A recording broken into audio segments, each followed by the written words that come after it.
So you've bought, or are about to buy, your first EV. You get it home and it sits proudly on the driveway. But now what? If you're in this situation, then this video is for you. Today I'm going to cover some of the initial things you need to know as a new EV owner, the next steps in your ownership experience. Mostly we're going to cover home charging. If that's not you, if you can't charge at home, then you might prefer to watch an upcoming video on public charging instead.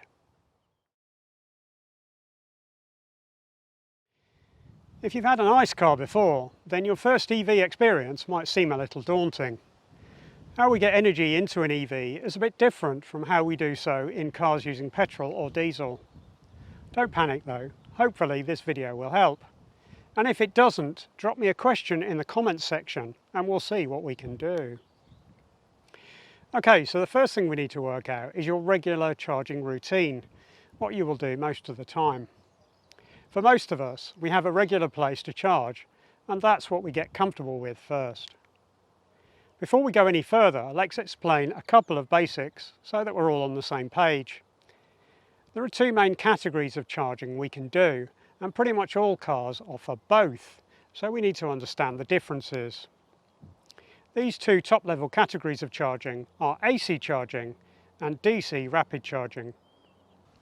AC charging is limited in speed as it uses equipment on the car to do that charging, which needs to be light enough to be mobile.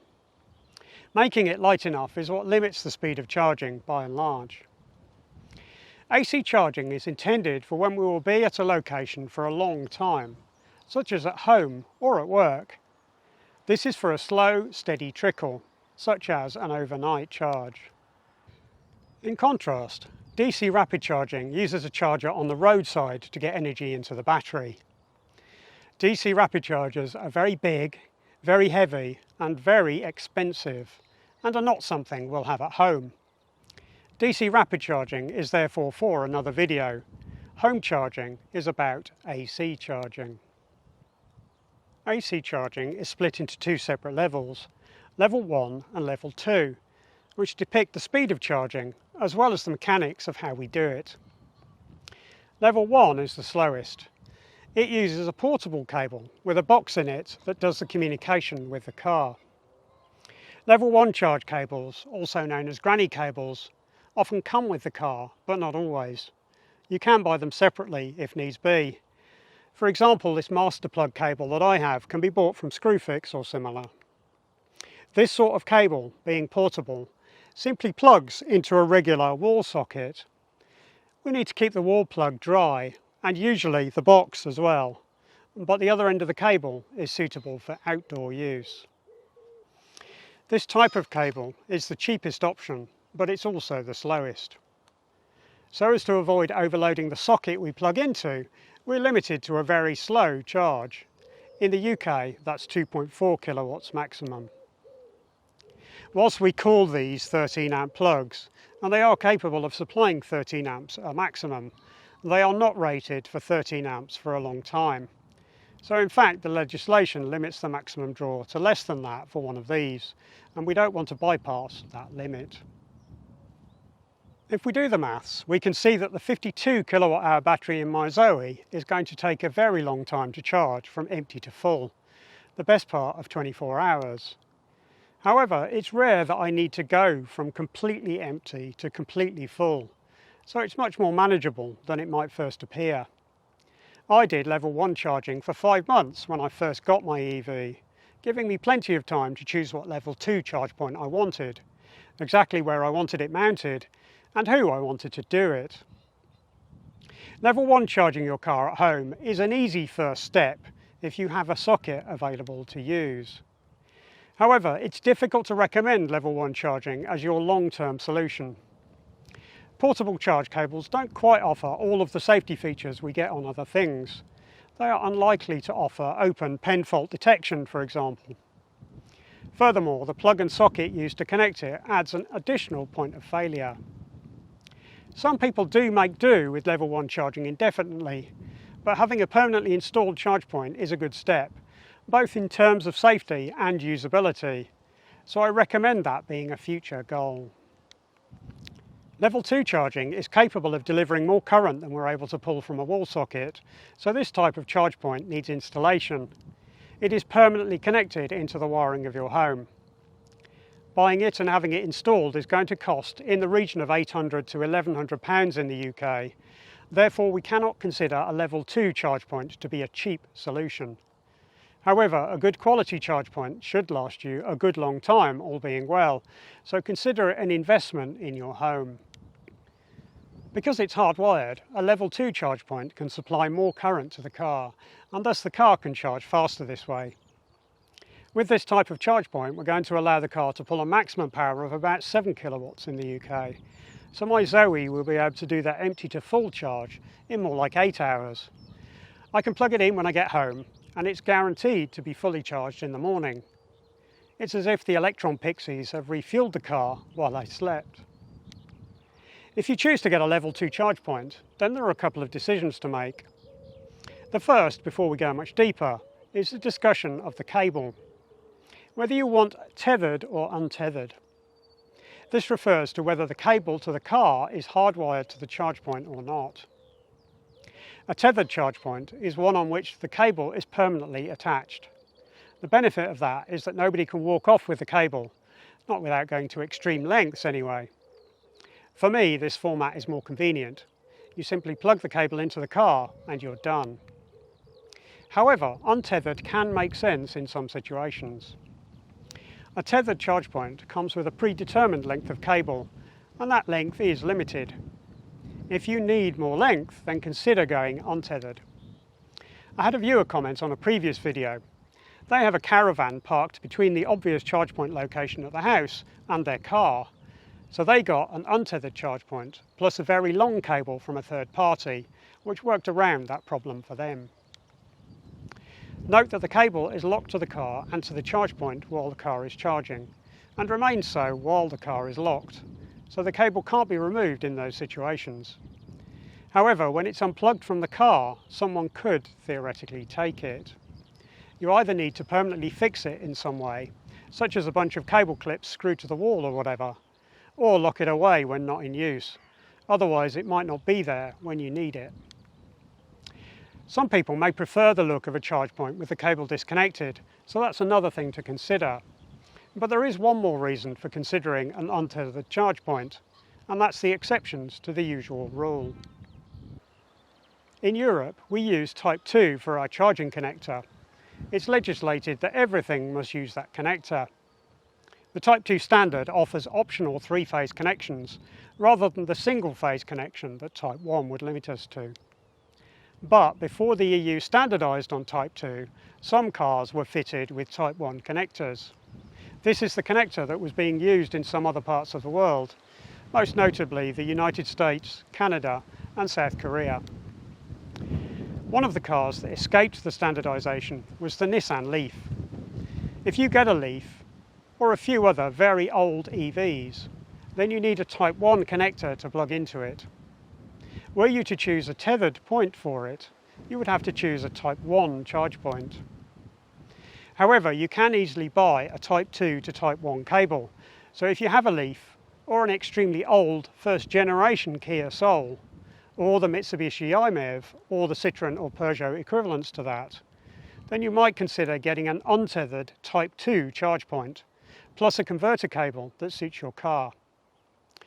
That might serve you better in the long run, as the charge point is compatible with everything besides that car, should you become tempted to replace the original.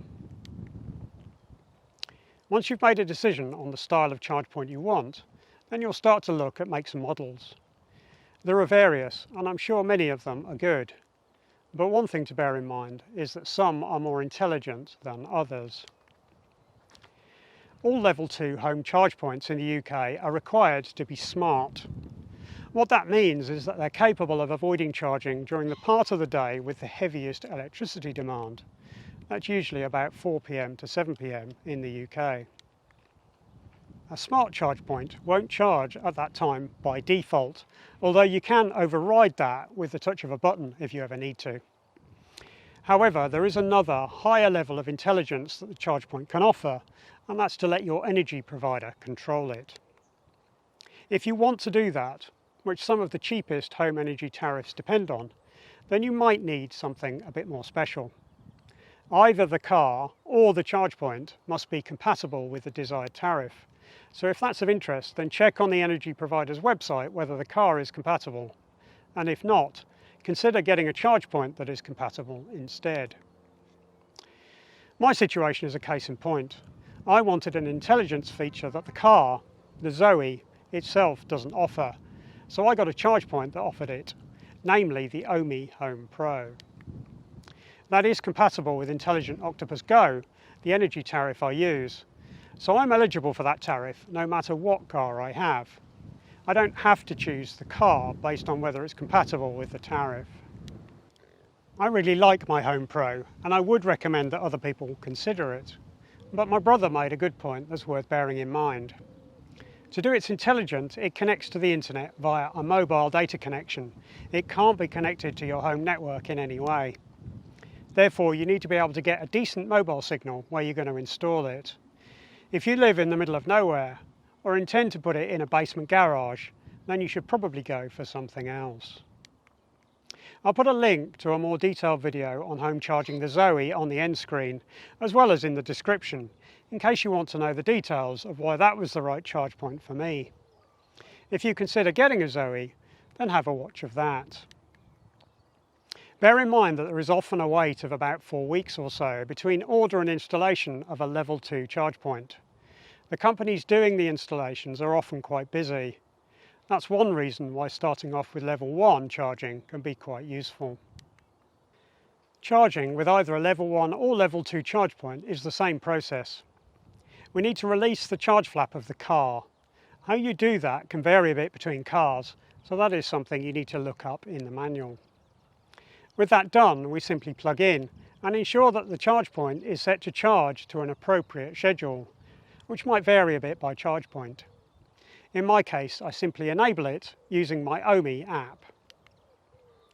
Unplugging is also pretty simple, although bear in mind that the plug is locked into place when the car is locked, as well as when it is charging. So make sure that you both stop charging and unlock the car before trying to remove the plug. Remember to shut the charge flap up nice and tight once you've unplugged. That ensures that we keep moisture out of the car's connector, just to avoid any risk of it becoming dirty or corroded. There is one final thing to consider for home charging, and that is your electricity tariff. Energy suppliers can make money by moving demand for electricity away from peak periods. As a result, some will offer you a reduced rate for electricity used outside of those peaks. The savings can be pretty big.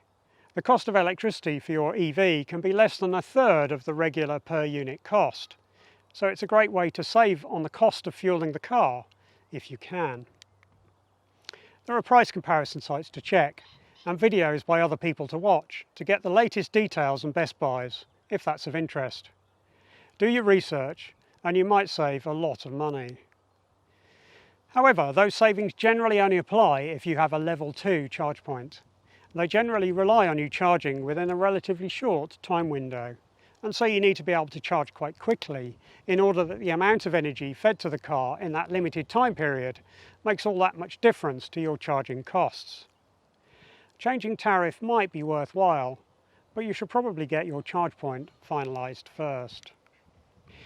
As I mentioned earlier, I use Octopus as my energy provider, and the Intelligent Octopus Go tariff in particular.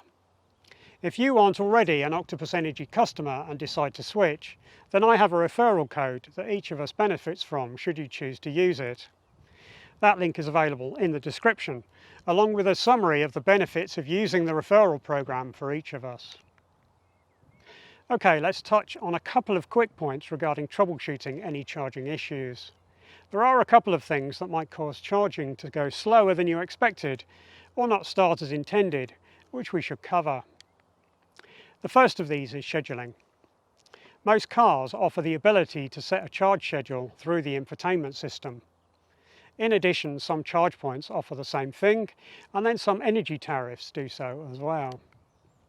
Really, you only want one of those to be trying to schedule charging. If you set a schedule in multiple locations, then they will fight one another. Give yourself a single source of truth by setting it in a single location, otherwise the car might not charge as intended. Some cars also offer additional settings that we need to be aware of. One is the maximum charge limit, a percentage you should ideally not exceed on a regular basis.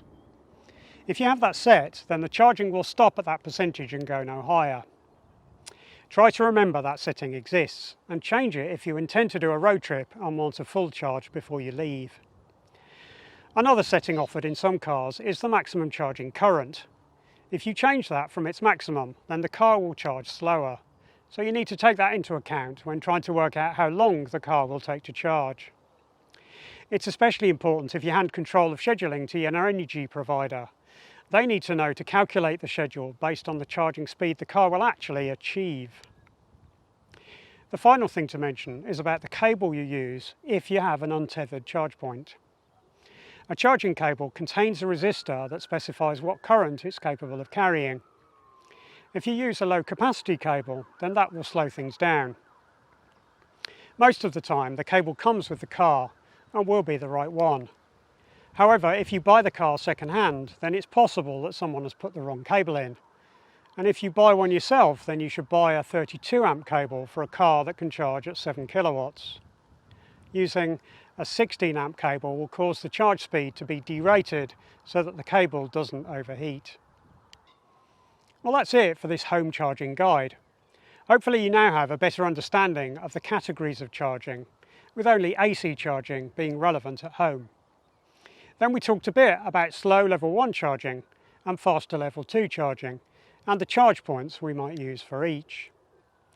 Then we talked about tethered and untethered level 2 charge points and the pros and cons of those, as well as intelligent charge points versus simply smart charge points, and how that might impact your ability to change your electricity tariff. Having a truly intelligent charge point might help you maximise the savings in running costs that an EV can unlock. Alright, that covers home charging, I reckon. I'll do a separate video on public charging, so keep your eyes open for that. If you already have an EV, then drop me a comment pointing out anything you think I missed in this video. And if you don't, then keep an eye on the comments section, as viewers are bound to make other useful suggestions that might help you. Your questions and comments on this subject are most welcome. Let's keep the information flowing down there. If you'd like the video, then it's a help to me if you click the thumbs up button, and consider subscribing to the channel if you want to see more from me. Thanks.